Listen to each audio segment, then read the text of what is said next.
13 जनवरी 2026 को यूजीसी, जो कि एक स्टैट्यूटरी बॉडी है और मिनिस्ट्री ऑफ एजुकेशन के अंडर आती है, वो एक नोटिफिकेशन लाती है। और इस नोटिफिकेशन का ऑब्जेक्टिव था कॉलेजेस और यूनिवर्सिटीज से कास्ट बेस्ड डिस्क्रिमिनेशन को जड़ से खत्म करना। पर इस पे इतना बवाल क्यों हो रहा है और जनरल कैटेगरी के स्टूडेंट सड़कों पे क्यों हैं? #UGC रोल बैक क्यों ट्रेंड हो रहा है और सुप्रीम कोर्ट में इस पे PIL क्यों फाइल हुई है? इन सवालों का जवाब जानने के लिए आप वीडियो लास्ट तक देखें, क्योंकि मैं जो आपको बताने वाला हूँ वो सच में बहुत कम लोग समझ पाएंगे। पहले ना हम इसका बैकग्राउंड समझते हैं, क्योंकि ये जो रेगुलेशंस हैं वो कोई हवा में नहीं बने। इसके पीछे दो ट्रेजिक केसेस हैं। पहला 17 जनवरी 2016 को रोहित वेमुला सुसाइड केस। रोहित वेमुला 26 साल के PhD scholar science and technology के स्टूडेंट्स थे, यूनिवर्सिटी ऑफ हैदराबाद में पढ़ते थे। कास्ट बेस्ड डिस्क्रिमिनेशन और ह्यूमिलिएशन की वजह से उन्होंने सुसाइड कर लिया। उनके हॉस्टल का एक्सेस बंद कर दिया गया था और फेलोशिप सस्पेंड कर दी गई थी। उनको टेंट में रहने पे मजबूर कर दिया गया था। उनके लास्ट नोट, जो कि काफी वायरल हुआ था, लिखा था my worth is my fatal accident. और दूसरा 22 मई 2019 को doctor Payal Tadvi suicide case.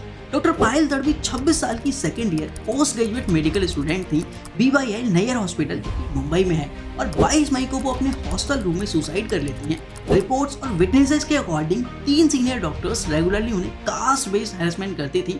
उन्हें कहती थी कि तुम्हारा काम साफ सफाई का है, डॉक्टर बनने का नहीं। और अगर हम डेटा की भी बात करें तो UGC के ऑफिशियल रिकॉर्ड के हिसाब से 2019 से 20 और 2023 से 24 के बीच में करीब 1160 कास्ट बेस्ड डिस्क्रिमिनेशन की कंप्लेंट रजिस्टर हुई है। तो इन दोनों केसेस के बाद PIL, प्रोटेस्ट और सुप्रीम कोर्ट के डायरेक्ट ऑर्डर के बाद UGC ने ये रेगुलेशंस बनाए हैं।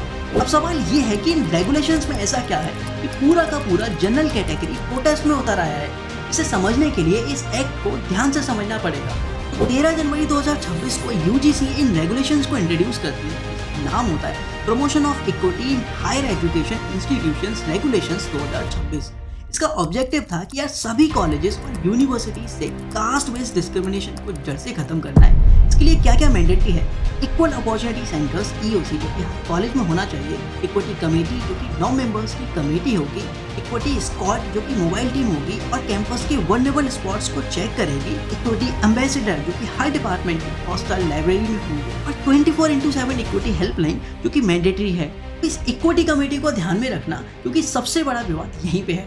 आपको आगे बताऊंगा क्यों। तो अब हम समझते हैं कंप्लेंट का प्रोसेस, क्योंकि अगर किसी के साथ कास्ट बेस्ड डिस्क्रिमिनेशन होता है तो उसमें कंप्लेंट कैसी होगी। देखो, स्टेप 1 में क्या होगा कि आप अपनी कंप्लेंट को ऑनलाइन पोर्टल, रिटन या ईमेल के थ्रू भी डाल सकते हो। स्टेप 2 में क्या होगा कि 24 घंटे के अंदर इक्विटी कमेटी आपसे मीटिंग करेगी। 15 वर्किंग डेज में कमेटी रिपोर्ट सबमिट करेगी और 7 वर्किंग डेज में हेड ऑफ द इंस्टीट्यूशन उस पर एक्शन लेगा। और अगर कोई कॉलेज ये रूल फॉलो नहीं करता तो उस पर भारी पेनल्टी से, जैसे कि डिग्री प्रोग्राम्स बंद हो सकते हैं, उनकी ऑनलाइन डिस्टेंस लर्निंग रोक दी जाएगी और UGC स्कीम से डिवार्डमेंट भी हो सकता है। अब आपको सुन के लगेगा कि यार ये सब तो सही है, फिर जनरल कैटेगरी वाले इसका विरोध क्यों कर रहे हैं? अब आपको यहाँ से ध्यान से सुनना है, क्योंकि यहीं से कहानी में ट्विस्ट आएगा।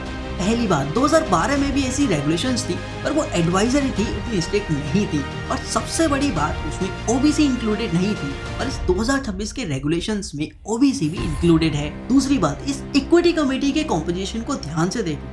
इसमें SC, ST, OBC, PWD और वुमेन्स तो कंपलसरी हैं, पर जनरल से कोई भी रिप्रेजेंटेटिव नहीं है। मतलब कंप्लेंट को करने वाला SC, ST, OBC और कंप्लेंट को सुनने वाली कमेटी भी SC, ST, OBC। मतलब आगे की कहानी आप खुद ही समझ सकते हो। और तीसरी बात, कॉलेज में सिर्फ कास्ट डिस्क्रिमिनेशन के अलावा भी वहाँ पर्सनल ग्रजेस, बॉयफ्रेंड गर्लफ्रेंड के झगड़े, स्टूडेंट पॉलिटिक्स, इलेक्शंस, ये सब भी होते हैं। अब रेगुलेशन के सेक्शन 3 को आपको ध्यान से पढ़ना है। देखो, डिस्क्रिमिनेशन की डेफिनेशन में दो वर्ड्स हैं, एक्सप्लिसिट एंड इम्प्लिसिट। एक्सप्लिसिट एक तो होता है कि खुलेआम डिस्क्रिमिनेट करना या किसी को जाति सूचक गाली देना, ये सब डायरेक्ट हैरेसमेंट में काउंट होगा या फिर डिस्क्रिमिनेशन में काउंट होगा। और दूसरा इम्प्लिसिट यानी इनडायरेक्ट डिस्क्रिमिनेशन, किसी को इग्नोर करना, भाव न देना या फिर टोन ऑफ वॉइस, या उसे लग जाए कि आप थोड़ा उससे कास्ट वगैरह की वजह से बच रहे हो, तो उस बेसिस पे भी वो आपकी रिपोर्ट कर सकता है। और चौथा, जो सबसे ज्यादा कंट्रोवर्शियल है, अगर शिकायतकर्ता ने आपके खिलाफ झूठी कंप्लेंट कर दी या शिकायत झूठी निकलती है तो उसके अगेंस्ट में शिकायतकर्ता पे क्या पेनल्टीज पड़ेंगी,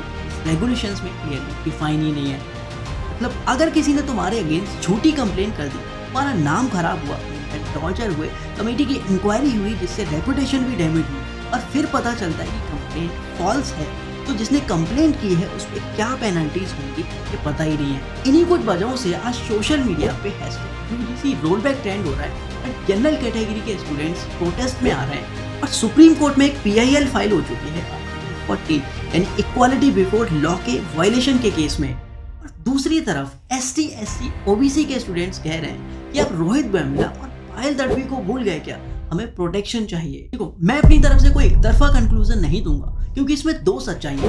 पहला, कास्ट डिस्क्रिमिनेशन रियल है और 2012 के रेगुलेशंस नहीं कर रहे थे। इनफैक्ट सुप्रीम कोर्ट ने खुद कहा था कि SC ST OBC स्टूडेंट्स को प्रोटेक्शन चाहिए। और दूसरा, फॉल्स कंप्लेंट के अगेंस्ट कोई पेनल्टी ही नहीं है, इसका मिसयूज हो सकता है।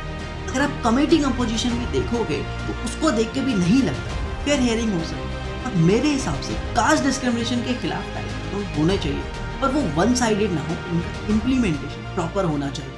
आपको क्या लगता है कमेंट में बताइए। नमस्ते।